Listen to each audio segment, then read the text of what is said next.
తెలంగాణలోని minority విద్యాసంస్థల్లో society contract టీచర్లు CM Revanth రెడ్డిని కలిశారు. కాంట్రాక్ట్ టీచర్లుగా పనిచేస్తున్న 31 మందిని పర్మనెంట్ చేయాలని రేవంత్ రెడ్డికి విజ్ఞప్తి చేశారు. ఉమ్మడి రాష్ట్రంలో మైనార్టీ విద్యాసంస్థల్లో సొసైటీ కాంట్రాక్ట్ టీచర్లుగా 2000 సంవత్సరంలో తమ నియామకాలు జరిగినా నేటి వరకు కాంట్రాక్ట్ ఉద్యోగులుగానే ఉన్నామన్నారు.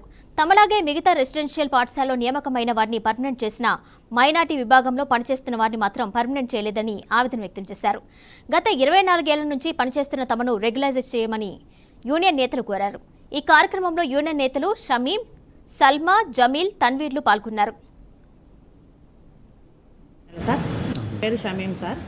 నేను minority residential school minority welfare department కింద పనిచేసే మైనార్టీ రెసిడెన్షియల్ గురుకుల పాఠశాలలో పనిచేస్తున్నాను.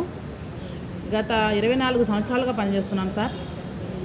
కొంతమందికి 22 సంవత్సరాల నుంచి అయినాయి, కొంతమందికి 20, అందరూ దాదాపు 20 ఇయర్స్ పైగానే వర్క్ చేస్తున్నాం సార్ యాజ్ ఏ సిఆర్టీగా.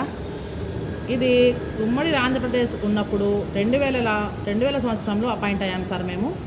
అప్పటి నుంచి 2016 వరకు అక్కడ వర్క్ చేసిన తర్వాత 2016లో మైనారిటీ రెసిడెన్షియల్ స్కూల్స్ స్థాపించడం జరిగింది. ఉమ్మడి ఆంధ్రప్రదేశ్ కింద ఉన్నటువంటి రెసిడెన్షియల్ స్కూల్స్